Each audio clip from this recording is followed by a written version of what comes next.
Abba and Preach make a shocking confession about religion. Now, this is a video requested by Darkside. He asked me to react to the person's video named Dulcie. I don't know if I butchered your name or not, but yeah, let's see what Dulcie has to say. People can't be so crazy if at the end here Abba confesses something very significant. Hello and welcome back to my channel. So in today's video I'm going to be reacting to a recent video from popular YouTubers. Yo, this quality, bro. This quality, bro. I promise you. I was just talking to Gina about this the other day. About this stupid computer. I promise you one day we're gonna be getting higher quality content. But for now, we gotta work with what we have. So, and trust me, I'm gonna make a testimony about this. Trust me. When things go how they supposed to go, y'all willing? Trust me. But yeah, anyway, let's continue. I apologize. They did a video on their feelings about religion, and I thought it was very interesting because this is a rhetoric that has been shared by a lot of people these days, so I just want to dissect it. So if you don't know Abba and Preach, I'm new to them as well, but I would describe their channel as basically commentary on like anything, the most random stuff, and the two of them can be very funny, so I see why their channel is popular. But they did a video where they shared their take on religion, their personal experiences, and why they were against religion, and also why they appreciate religion. So let's take a look at it now. There's a part of me that is a bit envious of religious people. I can get that. Oh. Here's the thing. Darkside asked me to watch this video. I was in the middle of reacting to it and I couldn't watch it. I just could not watch it. Like something in my spirit was telling me not to watch it. And this is like the second time I tried to react to one of their vids and I just didn't feel good in myself. Like whenever I feel like heavily convicted on watching something, I'd stop watching it. But I don't feel any conviction watching this, and especially because she's a Christian going over this, which I would believe so. I think I'm gonna feel convicted because yeah, I don't feel convicted right now. Usually as soon as like a minute in the video I'll like stop it. But yeah, I couldn't watch the original. I couldn't watch the full thing of this. Like I don't know, I just couldn't, I just didn't feel right in my spirit. But yeah. Yeah, you know what? Yes. And disclaimer, neither me or Preach are religious. Okay, so there's a part of them that are envious of religious people. Why? But I'll give you the floor first. What are some of the reasons that you understood what I said? I'm curious. Because, you know when they say ignorance is bliss? Now, I'm not trying to say that I'm neo and I'm like, you know, woke and everything and stuff, and I know the truth and they don't. It's just that I'm thinking about a lot of things that don't make sense to me, and they don't have that. Right? And they have this way, this thing that they can go to when they feel bad, you know, they feel some kind of bad. They could just, Jesus, you are my joy within. They could just, they could just. Yo, I came from a Muslim. Yeah, but that gospel hit different. Okay, so he started off saying what people mostly say, which is like, you know, religious people are ignorant or not logical. That was kind of like the area that I thought he was going, which would have been very wrong. But regardless, what he's talking about in that clip is what is commonly referred to by Christians as the peace that passeth understanding. And it's also talked about in the Bible. It's how people can have peace in the toughest of situations. Toughest of situations when other people are panicking, frantic, have no hope, don't know what else to do. Christians have the benefit of turning to God. So God in and of itself, just believing in God alone, gives you peace because you know that there's a higher being, higher power, as people like to say, who is watching over you. You have that hope. Anytime things go wrong, especially when there's like a death or something like that, you have the hope of heaven. You have the hope of eternal life. You have the hope of hopefully seeing this person one day again. So it's that unexplainable peace to people who don't believe. They can't understand it. They're like, why are you so calm in this situation? Why are you not fearful? Why are you not worried? Because my hope is out of this world, so therefore things of this world don't bound me. And Christian songs and prayer always provide comfort. There's a reason why people who claim to not believe, the moment they're in trouble, where are they turning to? What are they saying? Prayers. Even if to them they're just putting out a prayer out in the random universe, as they always say, but yet there's something in them that draws them to prayers. There's something in them to talk to God a being that they believe to be higher than them out of this world. I've seen many non-Christians come to Christian churches or at Christian circles, whether it's a Bible study at the house, whatever, and they find peace in the religious music because of the comfort and hope the words give. So like Preach was saying, it doesn't matter even if the singing is off, the singing is ugly, but it's the comfort and peace the words give. I understand. And yeah, that's really what the gospel is. You know, giving people the good news. So really what the gospel is, giving good news. You know, giving light to a dark, evil, satanic world. When there's death, you know, greed, just envy, evil all over the place. So when you hear the gospel, it's like it's good news. It's like, yo, there's hope in this world, really? Like when I die, there's no suffering. I could go to heaven. There's no suffering. There's none of this stuff that's on this world. Yes, of course. Same thing with she said, you know, when people are down bad, horrendous, they could literally go to church and they feel like crying. They feel like hope. There's hope in the world. Yeah, that's really how it is. Uh, yeah, God will never leave you nor forsake you. So that's really how it is. So yeah, she's right. Why people go to church? Yeah. I understand the feeling because I've been there too, and I've like this old camaraderie that goes into the church. You got people supporting you, and it's like kind of a safe space, even though there is no such thing as safe space, but it is a safe space for them to get together and talk about. I agree. There's no safe space nowhere. But no, actually, there is a safe place, spiritually wise. Obviously, in this world, there's no safe space. You can literally get clogged by some random person outside or in your house. So it's inevitable. But you are protected under the blood of Jesus, and if something does happen, you're gonna be valid regardless. You're gonna be valid spiritually because you're gonna be in heaven with Yahusha. You know what I'm saying? So there is a safe space. Once you have the Holy Spirit, you're good. You're the most safest person on the planet. So I don't agree with that. You're safe, bro. Come on. If you have the Holy Spirit and believe in Jesus, you are the most safest person on the planet, bro. No matter the persecution, the things you're going through, you are one of the most safest person on the planet. Literally, you are the most safest person on the planet. So that part he said is not true. Whatever they got, and even if you talk about your problems and you're able to just say, "Oh, today I had a bad day," opening up, it makes you feel good. So I get all that, and I envy them because, you know, there's always a thing. There's always someone that you can talk to. There's a feeling that there's always someone that you can talk, whether you believe it or not. You're a Christian. There's someone that you can talk to.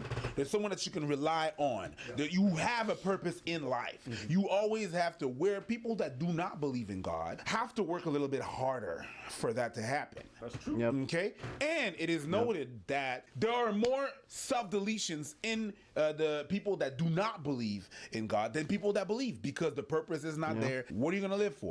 What's going to be your purpose? What's going to be your thing? When you don't believe, you got to find your purpose somewhere else. When you believe, there's a goal at the end of the tunnel. There's a way, there's guidelines. 100% facts. When you are a Christian, when you believe, your purpose is already outlined in front of you. You already know your purpose. You're not questioning. You're not searching for anything. That case has already been settled, and you have peace in that, and you have that foundation. And from Preach's own mouth, he's saying that for people who are Christians, there are less self-deletions, if you know what that means, self-deletion, than people who are not Christians. Reason being, lack of hope, lack of purpose. You see no light at the end of the tunnel, so it's easier for you to go that route. If you think this world is it and there's no more future or anything like that, then for some people it might be no big deal to do that. Whereas when you know that there is more after death and that all your actions are accountable, then you're going to think twice more about what you do. But I'm really glad that somebody like Preach is saying this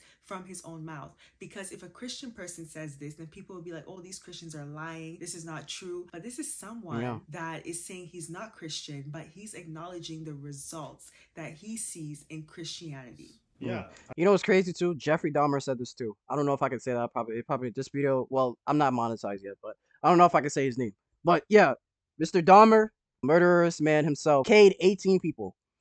He said after he got in jail or whatever, and he got baptized, and he did an interview. In his interview, one of the peak things he said was, when you don't believe in a God, or you don't believe in anything, or you just don't believe in God, you're atheist, you're agnostic, or whatever. You don't believe in anything. You have no hope, nothing. You have no hope. There's no accountability for your actions. Everything you do is nothingness.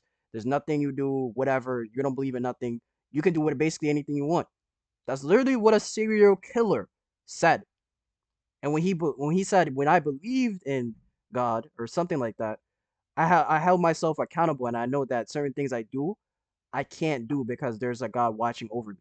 You know what I mean? So it's like a serial killer said this, and a person that doesn't even believe in the Christian God that was raised in a Christian household is saying this. So what does that say to the atheists and agnostic people? It says a whole lot. Even new age people have more hope than atheist people. Now I'm not coming at atheist people or saying they're like, I'm not coming at them, but I'm just saying, I'm just giving them a logical reason. Like, this is factual, bro. I think you touched on it to some degree. I think as you get older, you notice that, especially with the current times that we live in now, that people's sense of community is pretty much non-existent in a lot of places. Church or religion does a lot of the times is it gives you a sense of belonging to a group, and you get this opportunity to be with others and get stuff that humans truly need but don't always accept or admit to. And there's just something super infectious about being in this kind of environment. Notice he said there's something infectious about that. It's true. People are drawn to unity. People are drawn to order. People are drawn to tight communities. And often when they see a tight community that's in order and the results are there, then they gravitate towards that. And that's the problem with a lot of Christian churches these days. They have failed in that department and there's too many cracks, but there is a Christian community there. For example, in my denomination, I'm a Seventh-day Adventist. I know that I can go to any part of the world and instantly connect myself to a Seventh-day Adventist group. I can do this with any Christian, but most specifically with this denomination. And we get each other like that. We may not agree, be best friends, but I have that community there. That religious people... I forgot what Seventh-day Adventists believe in. There's something that they believe in that is crazy. I forgot what it was, though. I forgot what it was. I can't think of it. I don't know. Do they believe Jesus is God? I don't remember. I don't know if they believe in the Trinity. They believe something, though, that is crazy. Like, I can't remember what it was, bro. I can't remember right now. I really can't remember right now, bro. There's something that they believe in that is crazy and unbiblical. I just can't remember what it is. I'm not coming at you, by the way. If you watch this video, I'm not coming at you. But there's something that y'all believe in that is crazy. And I don't know if you're in this category either. So there's probably different types of Seventh-day Adventists or whatever. I'm non-denomination, by the way. Or I guess Pentecostal. I'm non-denominational. Like, so it's put the line through it, non-denominational. Yeah, there's something about, I just can't remember what it was. I can't remember right now. I apologize, but yeah. From a communion standpoint, have so much. But then, like Preach said, it gives you a set of guidelines. It gives you your moral compass. It tells you, like, these are the rights, these are the wrongs, instead of you having to figure out a lot of it for yourself all the time or having to deal with that. From the outside looking in, when I see folks who are so lost and have none of that, you can go through and try to figure out yourself, but that's it can be very lonely, and two, very difficult. Oh, yeah. Very difficult. And so I think there's a part of me that understands the need for religion, even though I'm not a believer. Very lonely and very difficult. And you can't figure it out by yourself. People are a hot piping mess. Like, we see so many examples of people trying to figure out their own way. And look at the world around you. You see the results. It's true. You have to draw your ideas, your morals, your life from somewhere. People think that they can just do it on their own, but it's actually not true. We all draw it from somewhere. So if you're not getting it from the Bible, Word of God, faith, where are you getting it from? And I think a lot of people these days get it from celebrities, get it from politics, get it from ideas from different people, especially scientific people. That's where they draw their ideas, faith, and religion from. There's a lot of cults these days that go on that represent themselves in the form of identity politics through different groups. But the point is, like he's saying, you're gonna have to work harder, because where are you getting your purpose from? Where are you getting your morals, values? Where are you getting your foundation from? And a lot of people struggle with this, with the lack of foundation, and they realize that you can't really do it on your own. I respect it and I appreciate it from afar. And I think, that's something that's come with age. Before, I used to think of it as a nuisance because it was something that people kept trying to impose on me.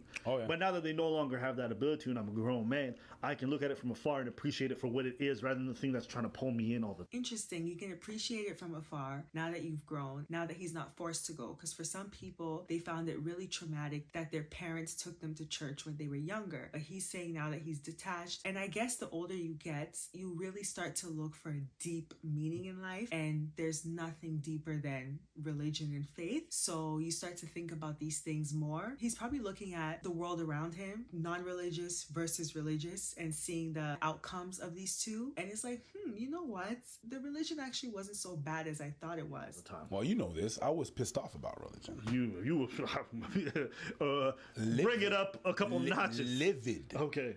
Yeah. Livid about religion and stuff like that. And you know, through the years, you know, you calm down. You listen. You just have to work things out with what hurts you and what hurt your community and what hurt your people, and understand where it comes from. So Preach says something very wise here, which is you have to work things out and figure out what hurt you. What hurt you? A lot of people have a hurt that's tied to a religion somehow. Maybe it's, your family religious, but they still had a divorce, or you had an abusive parent, or someone from the church did something. You had bad examples. So because of that hurt, they take it out on the religion as a whole, when it really was a personal problem and not reflective on the true religion, not reflective on the actual Bible, what it had to say, not reflective on the real God or any of that stuff. I think... Yeah, and I think that's what's something that gets me so mad, bro.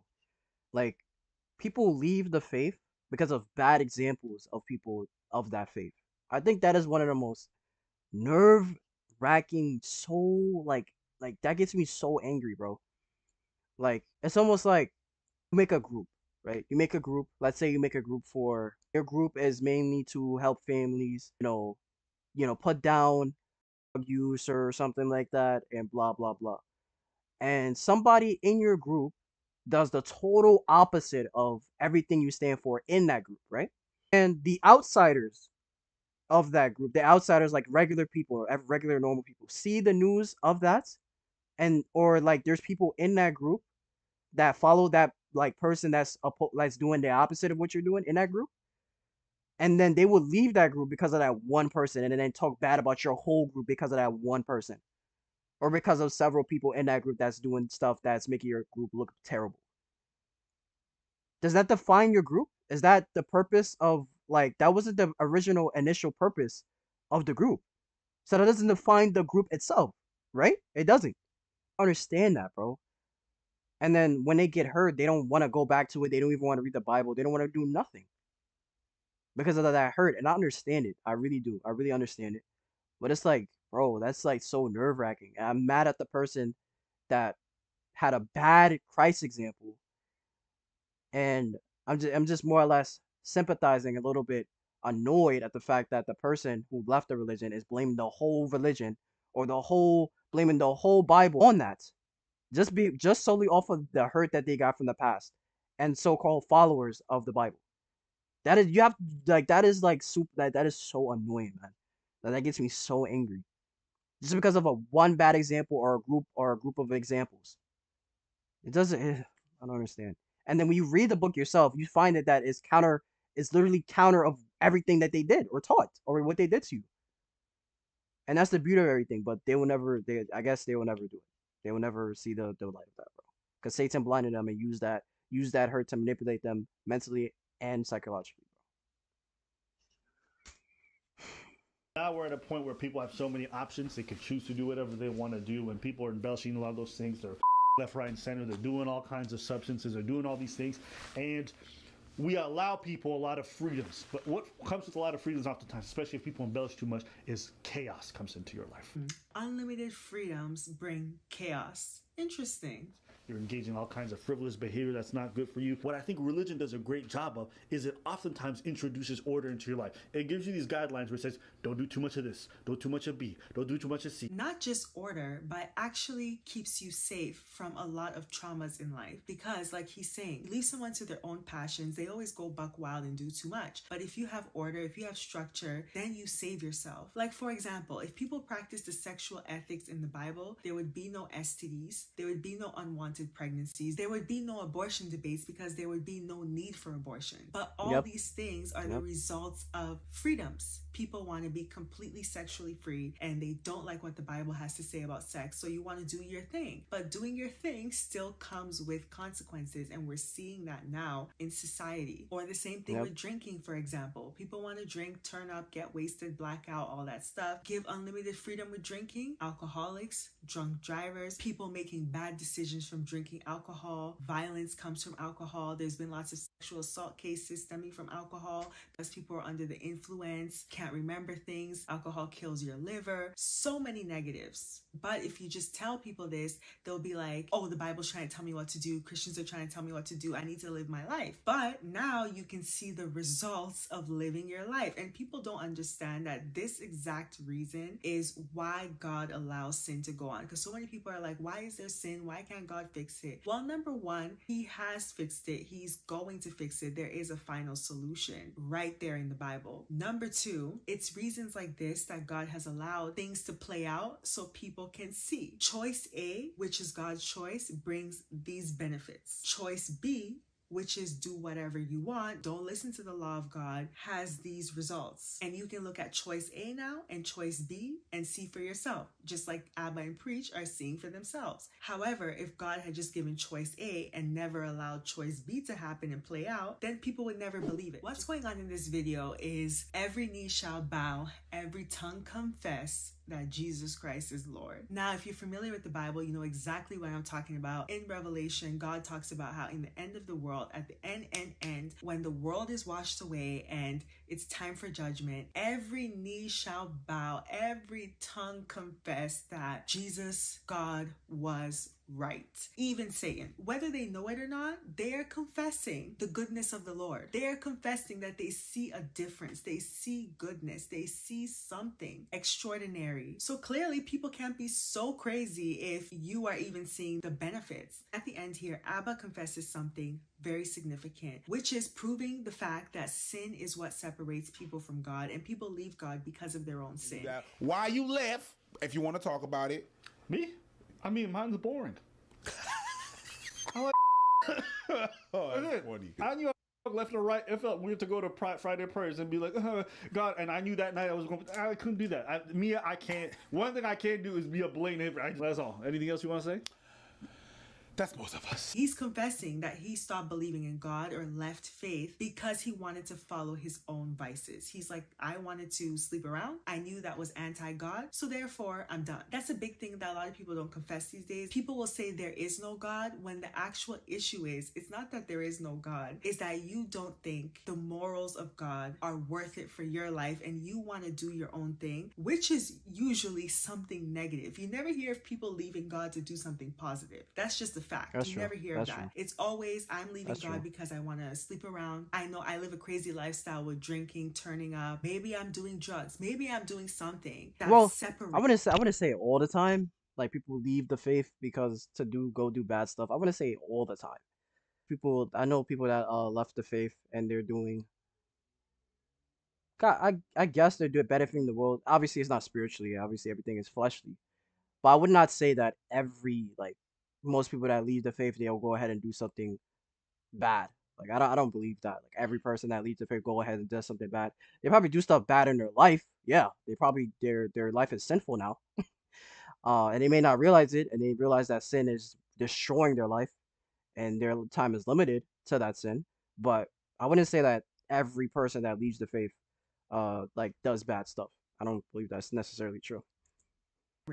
Me from God. And every human being goes through this, even Christians. When you're doing something that does not align with God, that separation occurs. And guess what? It's coming from you and your conscience within you that makes you hide your face from God. And you'll realize on your own the error in your own ways. You'll realize on your own, I was actually wrong. This is not what I thought it was going to be. Maybe God has these laws not to stop my fun. Maybe it's because, I don't know, he knows what's best. He knows what's good for me. His way is better. And you'll think, maybe God wasn't out to get me, but had my best interests at heart. Maybe there's something to what some Christians have said, and they weren't just trying to control me or impose their will upon me. Maybe this was good wisdom. I think a lot more people, not just Abba and Preach, because I've heard a lot of non-Christians confess this recently. They look around at the world and they see the results of godlessness. Some people may not realize that it's godlessness, but that's what it is. Doing your own thing, free for all. They see how far it's gotten, how crazy and wild things are right now. And they start to realize that all the things they believed were fun, cool, the way to live is actually not it. It's actually not fulfilling. And they still feel lost without a cause. In Ecclesiastics in the Bible, it says that God has put eternity in each human's heart. That's why humans are always looking for deeper meaning, something bigger, that this can't just be it. So even though a lot of people these days have rejected God, but really it's the Christian God in the Bible, because people haven't let go of the idea of God. They've just transformed it into things like astrology, manifestation, and all these different beliefs, because God has put eternity in our hearts. So therefore, humans are always looking for something higher, something greater than them, no matter what. And Abba and Preach touched on this in the video. For Christians, this issue is settled. They have a firm belief, firm foundation. But for other people who don't, like let's say you say, okay, I reject Christianity, it's not real. What are you going to believe in? Where is your foundation? Where is your eternity? Because that's never going to go away. And a lot of people put their hope in things that are hopeless. And they'll realize, hopefully sooner rather than later, only God can fill that hole. Only God. Ask people who have tried to fill that hole with everything. There's people who have tried to fill that hole with sex, drugs, alcohol, work, careers, money, you name it. And at the end of the day, they all come back to the same thing, that it's meaningless. So that's it for this video. If you like this video, shout out to Dosey, man. Great video. There's only one thing I disagree. I don't believe every person that leaves Christianity goes and does something terrible. I don't believe that. That's not always the case. In most cases, yes, but that's not all the time. It's not all the time. But other than that, great video. Keep doing your thing. Almost at 600 subscribers. I'm definitely gonna subscribe. Stay tuned to your other videos. Great video. If you watch this video, I want to hear some of your beliefs on Seventh-day Adventists, because there was something that y'all believe in that's crazy, bro. I don't remember what it was, but I know that it's something crazy. I don't remember what it was, but I definitely would like to have a discussion with you. I don't know. We could probably make it a video. I don't know. But let me know. If you dark side for sending this to me, I appreciate you. And make sure you guys give a like to subscribe. These are the most important things in your life right now. Let me know your thoughts in the comments. And if you want to know how to get saved, it's in the description. And yeah, love y'all. Subscribe if you're new. I'll talk to you guys in the next one.